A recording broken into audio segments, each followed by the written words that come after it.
Good afternoon, delegates. Yes, good to see you all back.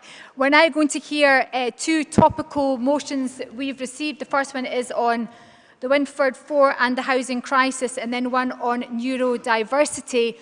While I'm doing that, just to let you know that once we've heard these two topicals, we'll hear the Deputy Leader's speech, which we're looking forward to, and that will end the live stream, so I'll do all of our thank yous then before we move to our internal session. Relative to our internal session, you don't need to tick a box for the debate on independence and general election strategy. You're not remitting back or picking for and against. Just any member can put in a card. All I need is your name. And if you wish me to read out any exciting ancillary information, if I think it will benefit all of you, then I'll say what that is as well. But a name is good enough for me. And it's to encourage general debate on general election strategy. It's an informative session for the leadership and, of course, to inform National Council. So, without further ado, can we start with our first topical debate, the Winford 4 and the housing crisis, which I know will appear on screen because we've got that sorted for today, and they won't let me down. I'm not going to look behind because I know it's going to happen. And I'd like to invite, the proposer of the motion, fresh from his fringe meetings, I hope he's here, Nick Jury, to be seconded by Laura Jones. Yes, he is. Welcome back, Nick.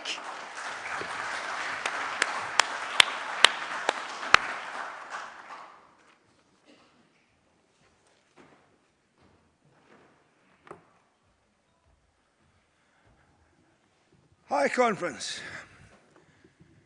Yesterday, I was reflecting on somewhat an emotional reunion in this area because, as I mentioned earlier, I spent a great deal of time in my very early 20s trying to save the neighbouring estate from the GHA. And fortunately, we were successful. The flats I stayed in flat 78, block 65, Cedar Street, the middle block at the back. And it was a wonderful place to live, a family-sized home. But when I moved in there after a short period of homelessness, what I found was that whenever anyone left the flats, they were being what they call Cytex up there, the metal doors put on. So it was concerning, but things really came to a head when the lift in our block was off for 2.5 months. And we called a public meeting about this. And along came GHA stooges to sit in this very building. And they didn't identify themselves. They swore at us. And it was only after we asked, who are you? And they said, oh, we work for the GHA. Oh, okay. So we knew we were onto something, and we found that the area was under options appraisal. And I won't go into the fight because it was multifaceted. But needless to say, it took 5 years to beat them. And they told us again and again that those homes were not fit to live in the modern era. And indeed, they pulled down identical homes in Pollokshaws. But those homes today are the site of Scotland's most ambitious retrofit of social housing. They are passive house homes. Well, that means that people don't need to use any heating. They are so energy efficient. They're wonderful homes, and I can say that because I lived in them. But they only stand there because people fought for them. And I moved out of there just before the credit crash and to an area called Hamilton Hill. And again, the same landlord aimed to demolish my community. I have to say I lost there. It's still a sore point for me. And hopefully, as they rebuild, we can secure a better future for that area. But I moved to London to try and, do my Dick Whittington, and I eventually moved back because this gentleman here brought us a referendum. So I couldn't sit down there doing my whole Caledonia stuff. It was getting too much. So I came back to fight the referendum. But it was very clear. I wanted to stay in a place where the Wheatley Group were not the landlord, because the previous 2 times I'd stayed in GHA homes, and they were GHA at that time, they'd come from my community. And so I moved to the Wineford because of its district heating scheme, which I thought was a novel idea to raise a family. Unfortunately, about 3 years into living there, the Wheatley Group took over the landlord. And the Wheatley Group at the time was the the GHA with the big component. But basically, it's the GHA's empire. The GHA itself has now rebranded itself the Wheatley Group. So 2 years ago, we received missives in the community to say, very sorry, but we're going to have to pull your community centre down and your flats down. And are you very excited about this? We're going to put in £73 million of investment. Oh, no, no. So we've been fighting for 2 years to retain 4 tower blocks. Not much different from the tower blocks over there. In fact, I would say slightly better built because they have 2 fire escapes, which was one of the recommendations after Grenfell. The flats in the Wynford already have those.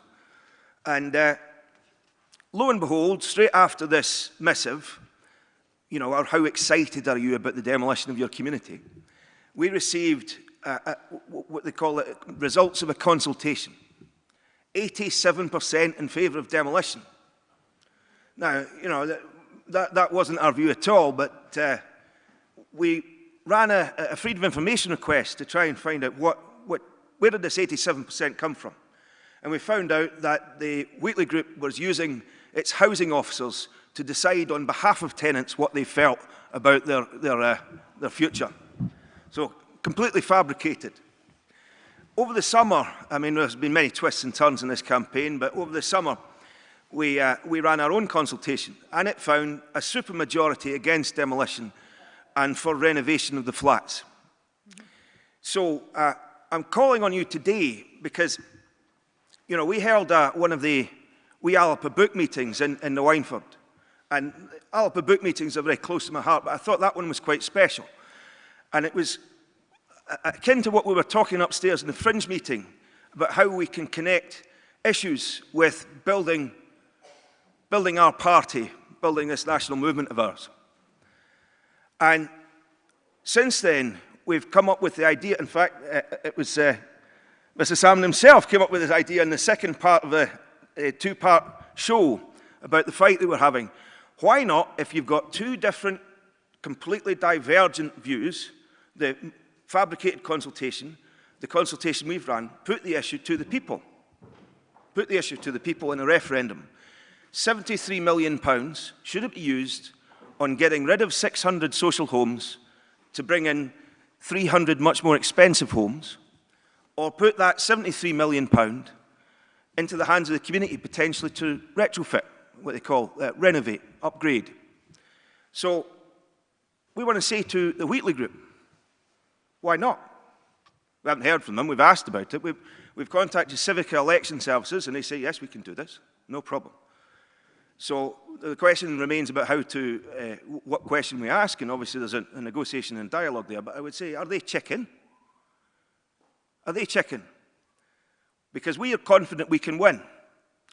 And we'd love your support. So thank you.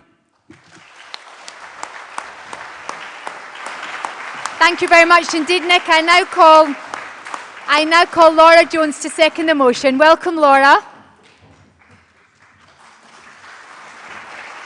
Laura is a member of the campaign to save the Wynford tower blocks from the WRU, the Wynford Residents' Union, and a homelessness campaigner, and a hardy one too. Thank you, Laura. Thank you, Tasmina. So yeah, for 2 years in the Wynford, we've been fighting the demolition of these 4 tower blocks, which will lose us 600 social homes, that will release tens of thousands of tons of carbon into the atmosphere. It will also poison the River Kelvin and destroy a vital nature corridor in Maryhill. We have appealed repeatedly to our political leaders. We have begged the government to use the empty flats, 600 flats that have sat empty for almost 2 years, to alleviate the homelessness crisis. We have asked the government to honour their COP26 commitments to retrofitting instead of demolition for the sake of the environment. Incidentally, Cedar Court, which Nick mentioned before, was the talk of COP26, and Patrick Harvey and others actually sat and had a wee ceremony and had their photos taken to celebrate it as an example of what should be an example for housing going forward. Incidentally, I met with Patrick Harvey after many years, well, 2 years, sorry, of trying to get in touch with him. I finally met him in the street and I asked him why he wouldn't meet with us to discuss the plan to retrofit the buildings. Instead, he said it would be wrong for him to intervene in local matters. he actually said it would be as wrong for him to intervene as it is for Westminster to intervene in Scottish legislation. So having pleaded with our leaders to meet with the residents, with our panel of experts, expert architects, experts in retrofitting, carbon, VAT, we've begged them to commit to consider the environmental impact of the demolition, the risks to health, the social damage that Wheatley have tried to hide from us, and the deliberate exclusion of members of the community from their phony consultation process, and the redirecting of funds that are meant to keep the community safe to actually bully and spy on members of the community who are trying to fight this demolition.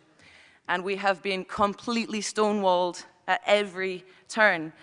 So when the former First Minister got in touch and offered to lend his support to our campaign and make a two-part expose on it, it gave us hope that we might actually have access to political representation.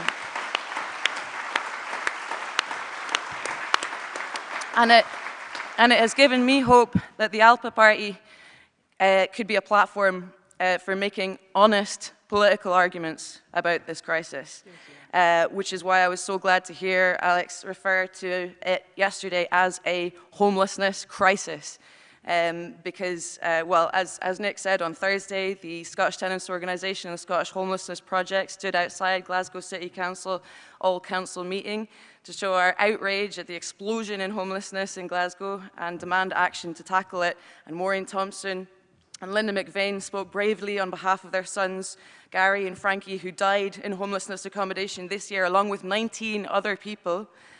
The situation in these hostels is terrible, drug dealing is rife, conditions are abysmal, and I would actually like to ask you, conference, to consider what happens to these places to vulnerable women in this exclusively mixed-sex accommodation, and what types of living arrangements and situations women will tolerate in order to avoid ending up in this accommodation or to avoid ending up sleeping on the streets.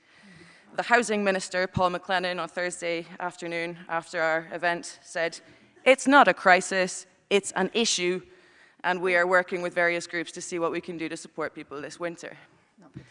How can we begin to tackle this crisis if we can't even name it? And when are we going to be permitted to start making the obvious link between the rise in homelessness and the wanton destruction of public housing? Housing associations cannot be permitted to operate in this way without oversight, without accountability, and with total disregard for the communities that they are supposed to serve.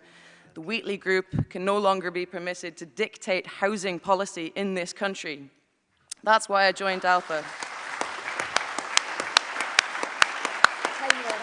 Okay, sorry. Yeah, not just because people should have a say in the future of this nation, but because I want tenants and residents to have a say in what happens to their communities, and I hope that Alba can be the party to support them and help them have that voice. Thank you very much indeed. Thank you to Nick and Laura, and given we're in the city of Glasgow, can I ask that this motion, topical motion that you've seen before you on the screen, be passed by acclaim?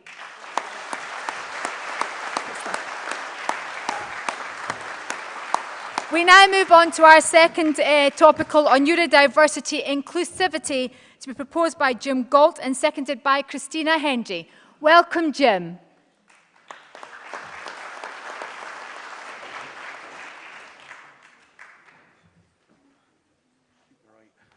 You'll be fine. Hi, conference. Neurodiversity, that sort of like applies to everybody here. But I'm a subset of that group. I'm neurodivergent. I've got autism, specifically ASDHF, autism spectrum disorder, high functioning. In old money, I've got Asperger's syndrome. Now, the government, I was asked, about a year ago, if I'd be willing to take part in a bill that's looking into neurodivergence, and in particular, Scotland planning to bring a bill in to stop the exclusion of neurodivergence, promote inclusion, stop stigmatization, big word, and bullying, provide better living and working environments. Now, we've heard some of the motions today about that. Provide better and in places compulsory training for both non-neurodivergents and also neurodivergents. Now, by that, what I mean is training for people who are not usually familiar with dealing like people like myself. But also, we need training in how to communicate with you guys, because there's certain things I don't get. Communication, only 7% of communication is verbal. I don't see the non-verbal side. I don't see the hand signals, the raised eyebrows, the expressions on the face. Passes me by. So what hope in hell do I ever have of being able to communicate with you folk? Because when you're about 4, 6, you're learning all about this non-communication way, playing with your peers. I missed out on that because I couldn't see it. What helped me? The military, the discipline, the control. I had to learn. Look at me, boy. I know he's sticking his nose right into my nose. I didn't have an option. I shudder to think if I didn't have that military training, what I'd be like today. I've got a lot to thank for that. I've also got a lot to thank for my parents, my wife, and dare I say it, the Scottish Borders LACU, because they've been very supportive.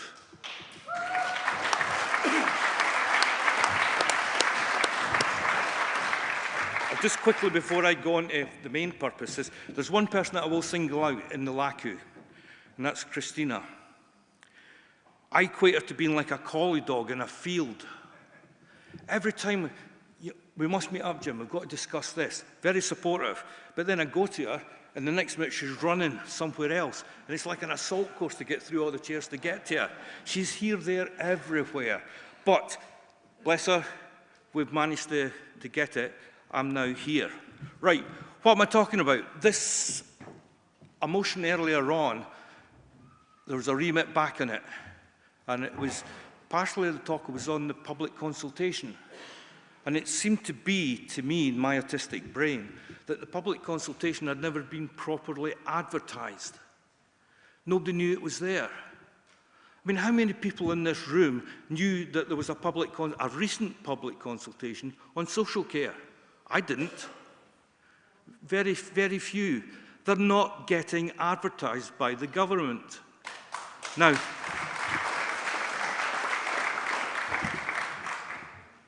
I was asked to take part in this thing by the government. Didn't like it because who was the chair? A neurodiverse person. Not someone that had a neurodivergent, by the way, autism, ADHD, OCD, Tourette's, schizophrenia, Down syndrome, learning disabilities, dyslexia, dyspraxia, dyscalculia. There's a whole load of things that cover us. We're not a mental illness, it's a neurological problem that we've got with the brain. It's not functioning right. Well, I'm sure the Gail Henry, our boss, would disagree. Right, okay, getting on to it. What I'm looking for is for you guys, when the public consultation becomes public, if you know people that are neurodivergent, if you've got family that are neurodivergent, etc., please go forward, fill in the questionnaire, because without that, I can't make any sense of what's out there. I should mention as well, I'm one of the co-chairs on this. I'm leading it. I'm having a hell of a job with the government, trying to keep them on the right track, but I need your support. And this is what I'm calling for you guys. I could waffle on in this for hours. Tasmina's teeth there. Stop, so I will. Now, for Alex's sake, I will say, autistic people, they have a speciality. They usually specialise in certain things. Mine is whiskey. In particular, I love a distillery called St. Magdalene, because I was brought up in Glasgow. I used to play in the same play park he did. So, yeah, please support what I've just said. If anybody's got any questions, please come and speak to me. I don't bite. I'm normal-ish. And yeah, I'd be glad to hear your views, opinions. They can differ from me. Everybody's different, thank God. So yeah, please support this. When it becomes a public consultation, I will ask if Alba can advertise it for you guys, because I do need your help and input into this. Okay. Well done, Jim. That was nervous. Thank you. Okay, cheers, thanks. Thank you so much. Well done.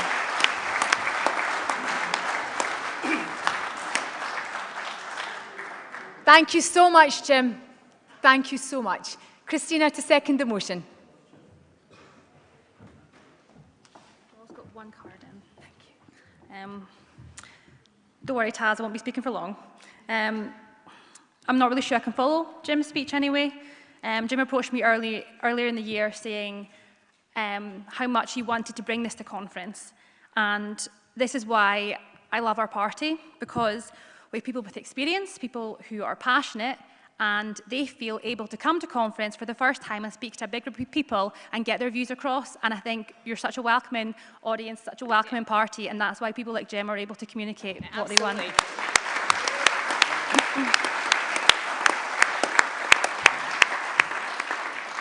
And after speaking with Jim about why he wanted to bring this motion, he so eloquently explained to me the importance of it, and he explained how we talked about young people waiting on neurodevelopmental waiting lists, but even when they are assessed with a diagnosis, the difficulties with support and accessing support, and he told me about less than 7% of the neurodiverse population are currently in employment, and then also many neurodiverse people face challenges when applying for benefits and support, because they often require frequent reassessment, despite it being that neurodiversity is a lifelong thing that goes on. So I think Jim really eloquently explained why it's so important, and please support this motion, and please also, like he said, support the consultation, because it's with the views of people from Scotland that we're going to be able to push forward and help everyone in our community and society. Thank you.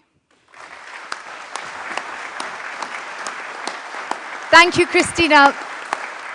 I now call our final speaker, Jacqueline Kelty, to speak in favour of the motion from the lectern down here. No flash photography, please, when Jacqueline is speaking. Much obliged to you. Jacqueline is also neurodivergent. Thank you so much. Yes, hi. I want to speak to this because I'm Jacqueline and I'm neurodivergent. I have dyslexia and dyspraxia, also have other conditions, but people don't understand. They don't understand why we're not exactly the same as they are. They maybe don't understand why I don't want the flashing lights. They maybe don't understand why I'm wearing blue-coloured glasses. They definitely don't know that unemployment for neurodivergent people is through the roof, because it's so difficult to get the special adjustments that you need, because they don't understand why you need them. If you have a visible impairment, they can go, well, okay, you need wheelchair access, okay, you need this, that, and the other. However, if they can't see why you're different, you just are a pain asking for the actual legal changes to the workplace that you require. I'm neurodivergent, and I had no idea there was going to be a consultation coming up discussing a matter that is vitally important to me and people like me. Honestly, conference, I cannot support this motion enough. It's time that we do more and more for those who suffer from stigma, who suffer from disadvantage, who suffer from the lack of life chances simply because people do not understand. So I welcome this motion and ask you all to support it.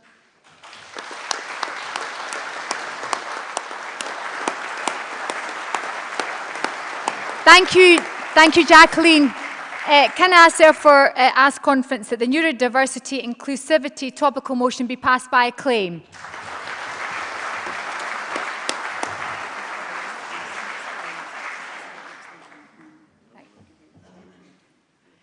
Thank you very much indeed, conference. We now move to a conference highlight. And today, the AV team and the Alba headquarters team are going to demonstrate brilliantly how when I announce the video, that video so plays. Can I introduce a video?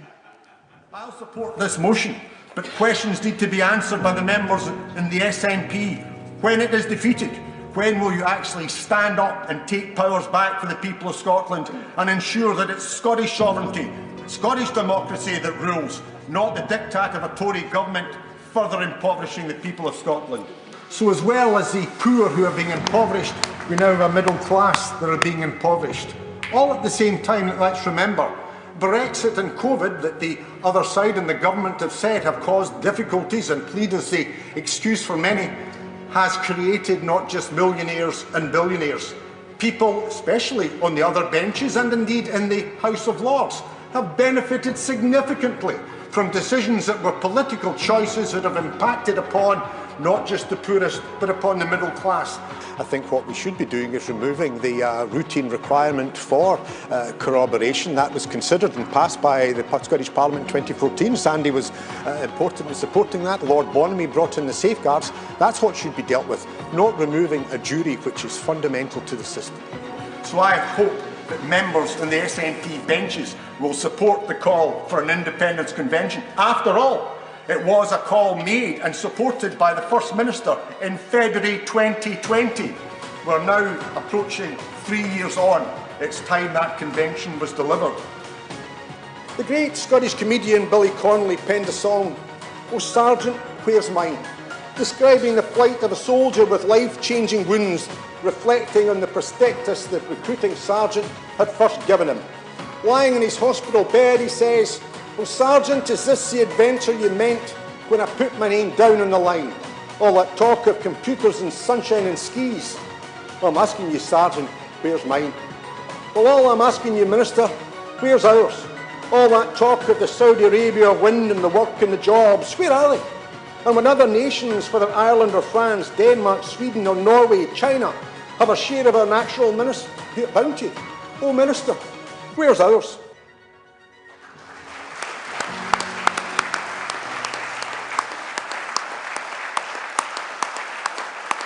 And to introduce our fantastic Deputy Leader, may I now introduce our party leader, Alex Salmond. Well, delegates, it's my great pleasure to introduce our Deputy Leader, Kenny McCaskill, but I wanted to say a word about something in politics called principle. You see, we've seen a demonstration of it this weekend at the Alba conference. Ash Regan is that very rare politician, somebody who, on an issue of principle and her belief in the protection of women and girls, resigned ministerial office. It doesn't happen very often. She has principle. It was principle that brought her to Alba yesterday, the principle of Scottish independence, and an unambiguous commitment to it in the ballot box. The person I'm about to introduce also demonstrates political principle. In 2009, Kenny McCaskill, as Justice Secretary in the Scottish Government, made a decision which was hugely controversial. It was a decision which was opposed by the mainstream media across the Western world. It was opposed publicly by the British government and the American government, and that was to free Mr. McGrahy, because the decision he had to make in Justice Secretary was on whether, on compassionate grounds, this person should be freed. So the decision he had to make was this person suffering from a terminal illness, and did he qualify for being prisoner transferred to Libya on compassionate grounds? And he came to the decision that he did, and therefore the transfer was effected. And the UK government, which had been trying to transfer McGrahy for an oil deal in the desert, the American government, who knew all about it, jumped up and down and said how dreadful, how awful that he should do this, when behind the scenes they wanted to transfer McGrahy for money and oil. But Kenny McCaskill took the decision on compassionate grounds, because this prisoner qualified under the criteria, and he faced down the storm from the media, from Hillary Clinton, from Gordon Brown, from the whole of the Western media. He was supported. He wasn't without support. I gave him support. Nelson Mandela gave him support. But they said, you know, oh, you've taken such a dreadful decision. The SNP now will be unelectable. 2 years later, the government I led, and Kenny McCaskill was Justice Secretary in, won an absolute majority in a Scottish proportional parliament.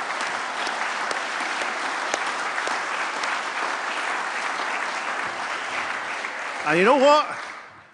I think we did that back in 2011 because people looked at us and said, even if I might disagree with them, I can trust these people because they stand on principle. So I've known this man since Livgay Academy. As he told you yesterday, we were in a party back in 1980s which had 2 members of parliament and no prospects. But we believed in the principle of campaigning with it.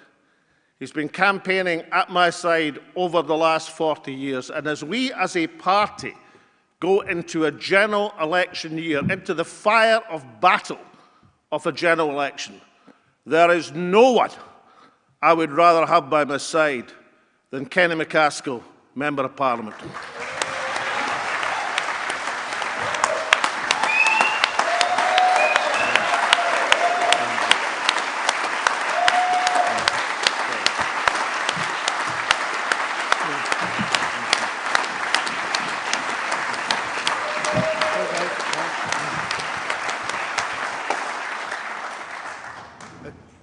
It's always a privilege to stand with people of principle and those who have stood at my side and whose side I've stood at, and we do so again, and others are now joining us. But colleagues, can I say, sometimes politics can be fickle and unfair. You can have the right policies and the right idea, but sadly, timing is either not with you or the powers that be conspire against you. It causes frustration and even despair. Folk wonder what went wrong and who's to blame. That's understandable.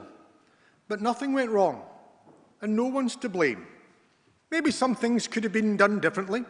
Maybe a wee bit more could have been done by all of us. But the reality is that nothing could have changed the outcome. That's what happened to our party in 2021. The idea was right, but timing with the backdrop of COVID precluded it, and the SNP leadership conspired against it. Scotland would be a far better place now with a parliament where there was a supermajority committed to delivering independence. Instead, we have an SNP Green government committed to the tawdry Butte House Agreement, and our land is suffering. And there's times when politics is just a grind. It's not glamorous, and despite the camaraderie, it's just a slog.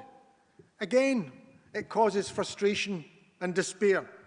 Nothing and no one can make it easier. It just has to be worked through.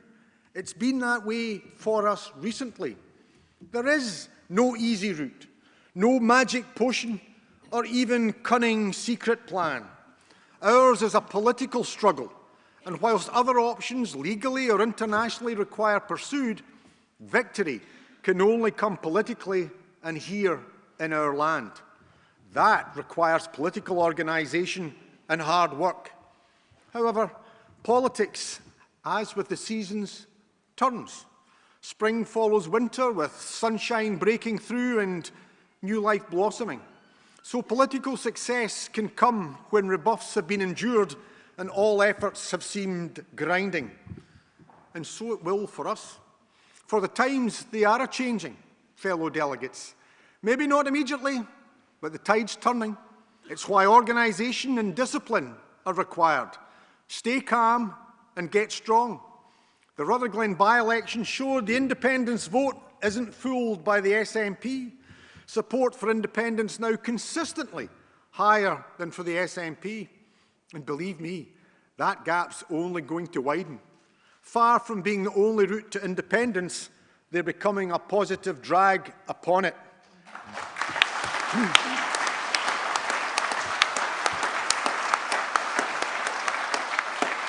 That's why our time is coming. Alba was forged as the SNP was failing to prioritise independence and failing to deliver in government, even one whose powers are constrained by devolution.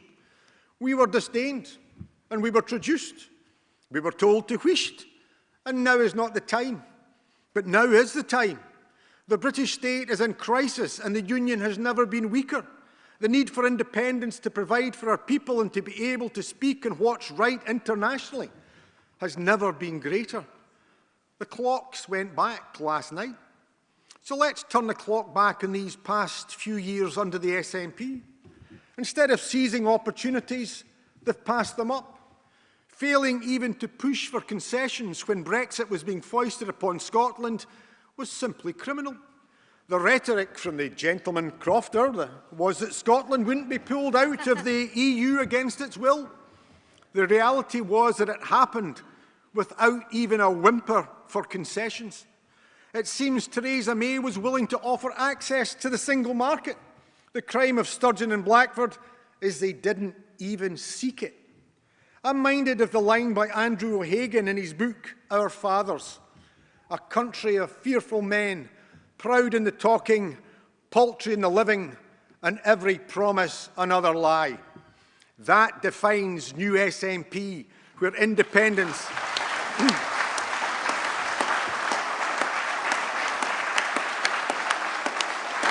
independence is but a mantra to be repeated ad infinitum, but never actually pursued. The only actions taken being positively harmful, as with an appeal to the UK Supreme Court. Whilst that body overreached in its verdict, the strategy was a counsel of despair, defeat preordained, and the outcome damaging. You'd have thought the SNP would have learned from that idiocy. Instead, they're repeating it. The GRR bill driven through is going to meet the same fate. It'll expose their priorities for sure, but when defeated in court, it further undermines Holyrood democracy. What utter stupidity, but reflective of a party more interested in the indulgence of a few than the needs of the many. At the same time, the level of incompetency in government and even malfeasance in party management is spectacular. We're meeting in Glasgow, a city with a rich heritage in shipbuilding, yet remote and fragile communities elsewhere in our land are left on a knife edge by ferry cancellations. The last yard on the Lower Clyde stands threatened when we should be expanding to meet their needs. Instead, work goes abroad, and youngsters here miss out on a chance to learn a trade. As the editor of Fishing News has pointed out to me, if Ferguson's closes and skills are lost, it's not just ferries, but fishing that's threatened. It's perverse that in an island nation we might see a situation where ships and boats are all routinely required to be sourced abroad. But as well as orders, you require skills, and if the government won't ensure the former, then the latter can be lost. The shop stewards at Ferguson's tell me the average age of a worker at the yard is 55. The failure at Ferguson's rests not with the workforce or Jim McCall. They lie with CMAL. They're in charge of tendering and design. The buck stops with them. They've delivered nothing but a catalogue of disaster for workers and communities. They're not just an unnecessary quango. They're a damaging one and must be abolished.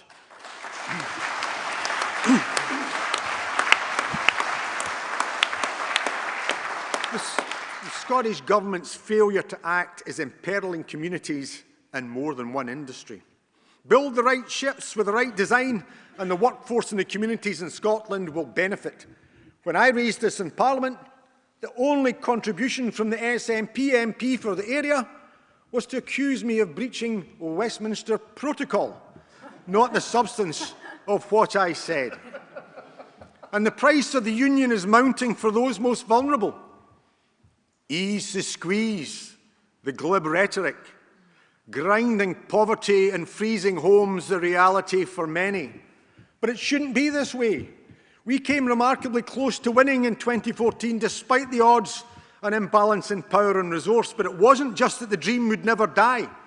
The union was weakened and only sustained by lies. We were assured the UK would preserve our EU membership, that we'd lose the pound and the strength of sterling, that the broad shoulders of the UK would provide comfort for all, and even that Britain would be a force for good in the world. As it is, we've exited the EU, the pound has crashed, austerity has been enforced, and destitution is growing, and Britain's now held in contempt by former friends and allies. It's why the SNP had to kick on, 2015 providing a platform to push on once more, But rather than settling up, they settled down, joining in the administration of the British state. Some took to it with gusto, revelling in the titles and profile. Others were more muted, but all have been complicit. There's no point in whining about a toxic environment when you fully sign up for the charade. Some are now departing, but the tragedy is they're better known for leaving than anything they've even tried to achieve.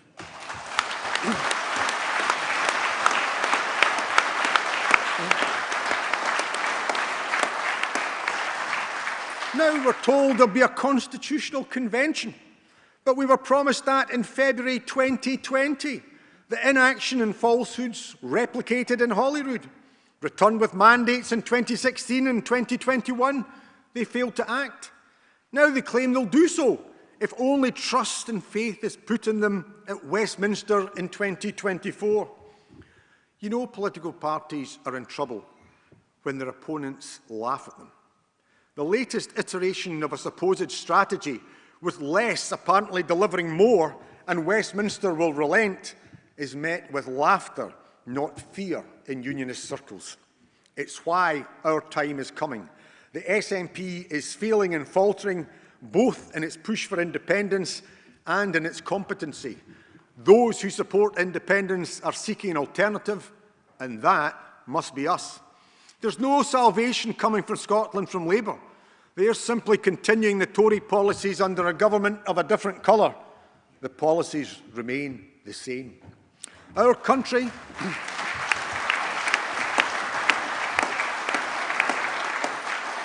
is but a resource to be exploited, whether for a shoot on grouse moors or a wander in its beauty, but even more important, for its energy resource, whether oil and gas or renewable energy. Nothing makes a case for independence more than energy. It's not just absurd, but perverse that an energy-rich land sees almost half its people in fuel poverty.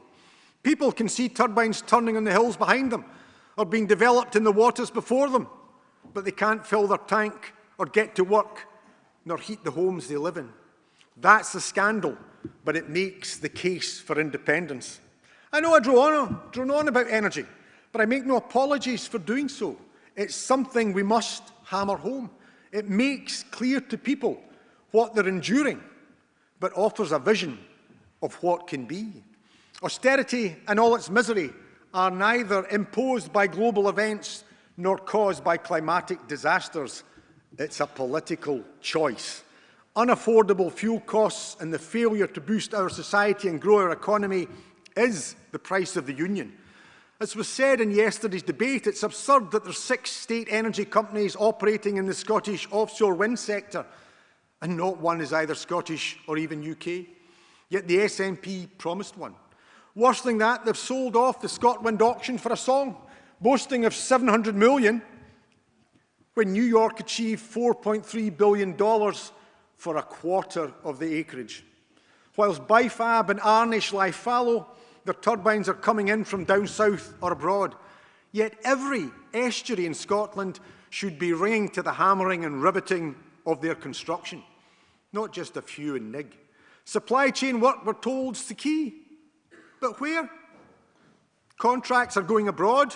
An assembly of turbines manufactured abroad is a poor substitute. Lower value contracts and lower skilled, poorer paid work. And there's potentially worse to come. We're seeing our national assets sold off and the work going elsewhere. But what of the work that remains? I've previously highlighted the perversity of health and safety laws not applying in the offshore wind sector and the death of a seafarer just 100 miles from Aberdeen, investigated by Liberia.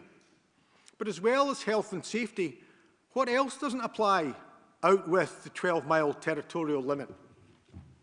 It's the national minimum wage. As with oil and gas, sooner rather than later, these fields won't be serviced from onshore, but maintained by workers on floating living accommodation. We've already seen seafarers laid off to be replaced by low-wage migrant labour in the sector.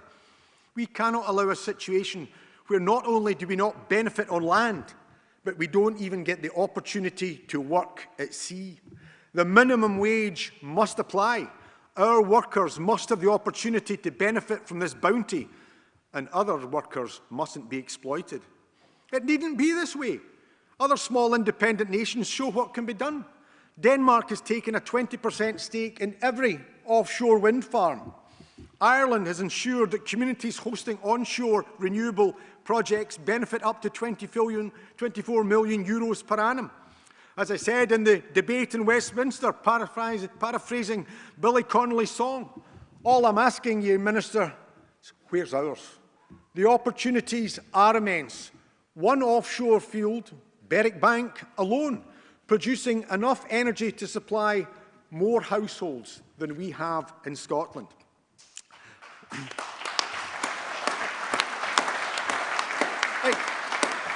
It can be exported and is. Parliamentary answers showing that 124 terawatts per annum are to go south. That's 124 billion kilowatt hours. We're producing so much energy, they're cabling it directly south. Where's the benefit for us? It's enough to power every Scottish household 12.5 times over. And meanwhile, we pay higher standing charges. That's pooling and sharing for you in the Union. All I'm asking you, Minister, where's ours? Battery storage is coming, opening up new opportunities for with energy and water you can produce hydrogen. It's cheap and it's green. If it's sited near the shore where it lands, then it doesn't go onto the national grid and transmission charges aren't incurred. The sites are here and the opportunity immense. You can run buses on it, as they do in Aberdeen, and Alexander Dennis and Falkirk manufacture them. Hydrogen trains are used in Germany. Even hydrogen ferries are being looked at in Orkney. This can and should be transformative for our society, not just healthy for our bank balance. There's also green ammonia. The cost of fertiliser is rising due to the war in Ukraine, but it can be made as an offshoot from hydrogen. In the USA, they have a pipeline taking it to the Midwest, yet it's only a stone's throw from where it comes ashore in East Lothian to some of the most fertile land in Scotland. That's what should be happening, but it's not, as we don't have the powers of an independent nation. That's why the SNP's failure to push for independence is criminal. It's why they have forfeited the right to lead the independence movement. They've mocked and disdained the rank and file, yet once again seek their vote. But it ain't happening, as Rutherglen showed. Parties are transitory. The cause is eternal. The SNP has abdicated the political leadership of the independence movement, and it's time for Alba to step up. No one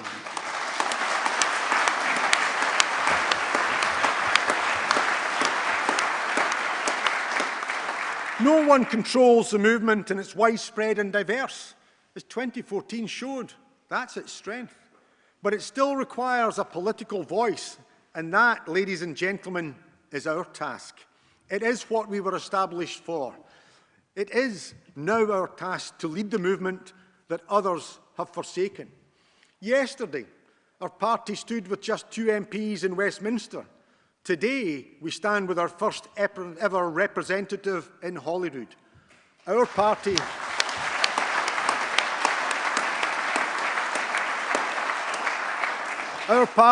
is only going to go. We know our task. Let's get to it.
Thank you so much, Kenny, and you're so modest with all those claps and the standing ovation. Kenny was looking at the screen behind him thinking you were clapping something other than him. No, it was for you, Kenny, all for you.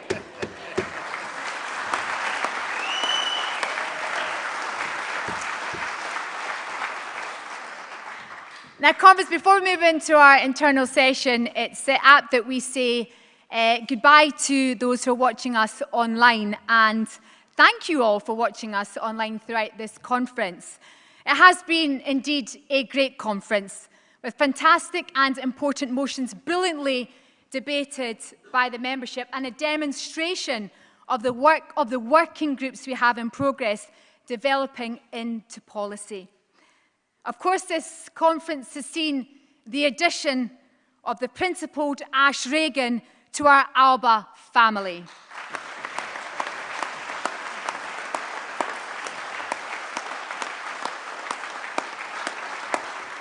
We now have a voice in our Scottish Parliament, and that voice will be heard loud and clear.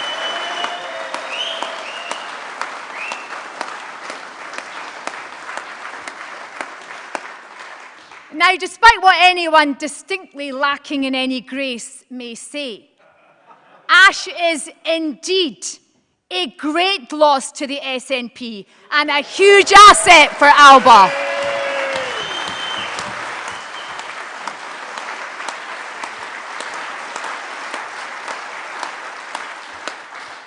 And now to the thank yous. Can I thank all of you, members of our party, for attending conference. It's been great to engage with you over the weekend, and it's been a really uplifting weekend.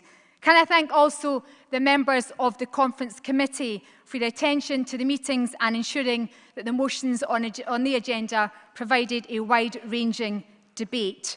I'm going to thank for the third time, because they deserve it, our stewards, Gail Hendry, Karen Law, Shannon Donoghue, Kieran Donoghue, Audrey Graham, Stuart McClintock, Kath Ferguson, Alan Harris, Eamon Gallagher, Peter Byrne, Murdo Ritchie and Frankie Mary Graham. Thank you very much.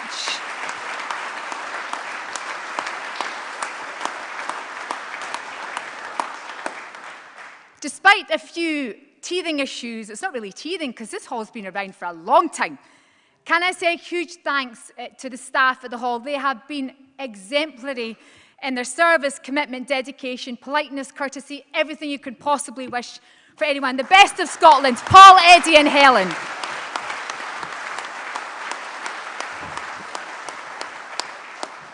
Can I say a thank you to the Piper, who we'll hopefully hear from later on at the end of the session. I hadn't met the Piper because obviously he was piping outside in the morning when I was on stage, and I had the pleasure of meeting him last night at the conference Ceilidh Curry Bungaragh event. And normally you imagine pipers are going to be rather elderly, distinguished gentlemen. But this one was rather dishy. Tony Collins, thank you very much.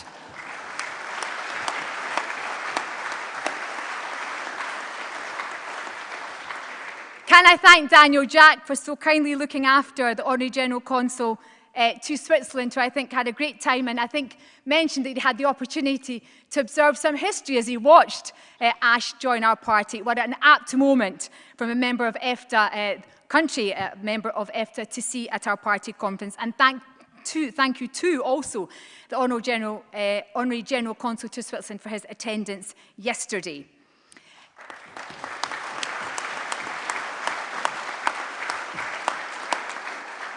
Now to the stalls worthy of a mention: our merchandise stall, Alba Youth stall, Alba Quality stall, the Scottish Flag Trust stall, the Alba Housing and Transport Working Group stall, iScot Magazine, MPH Boilers are fantastic, the Scottish Currency Group and Paul Blythe Water Ionizer. Thank you so much for your support at this conference.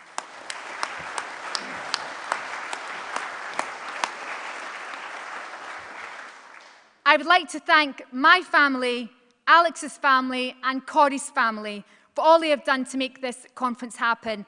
They're behind the scenes, but very much part of what makes this work. Thank you to all of our families.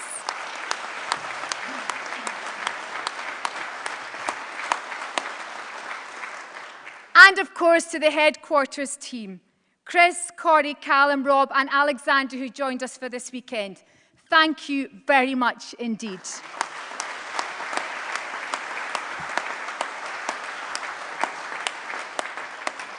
A big thank you to the AV team, ably led by Karen, SLS. Thank you very much indeed.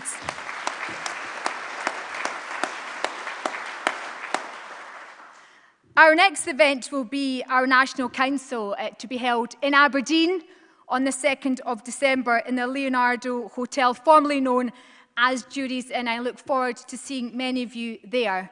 And with that, can I give my final thanks to the leadership of this party who we see on the stage, Alex, Kenny and Neil. Thank you for your support and thank you.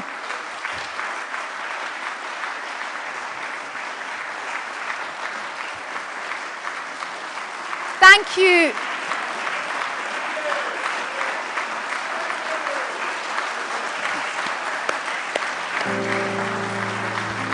Thank you.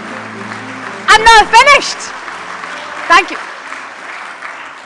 I wanted to thank you, all three of you, for demonstrating there is a difference between management and leadership. Thank you for your leadership.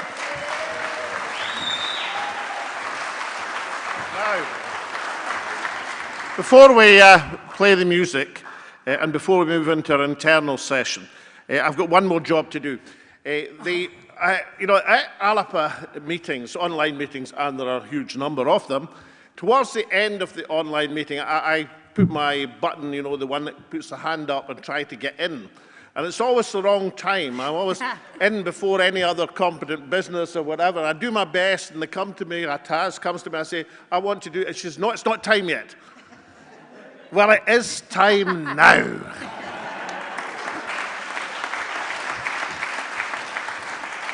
Because, you know, being a political leader at a conference is extraordinary.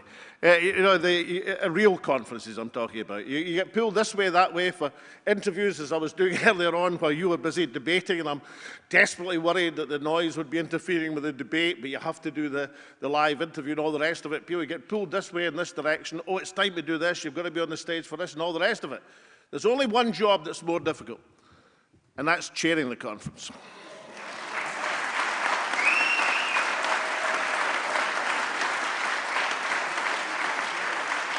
Because you're anchored to the spot and you're trying to get everybody called who wants to speak, and all the cards are coming in, and there's the EV to worry about, and everybody, and can you get a quart into a pint pot? Can you get the business absolutely conducted? Well, we've got a chair who does that with grace and intelligence, and she is the most remarkable lady. And as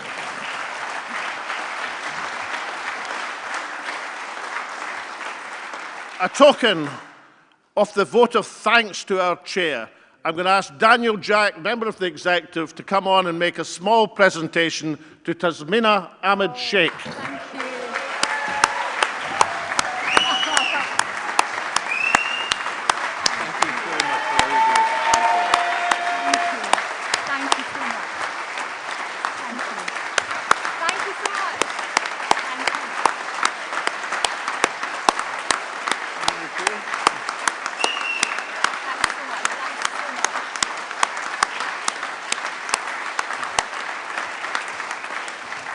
Now, guys, you can play the music and we'll move on to our internal session.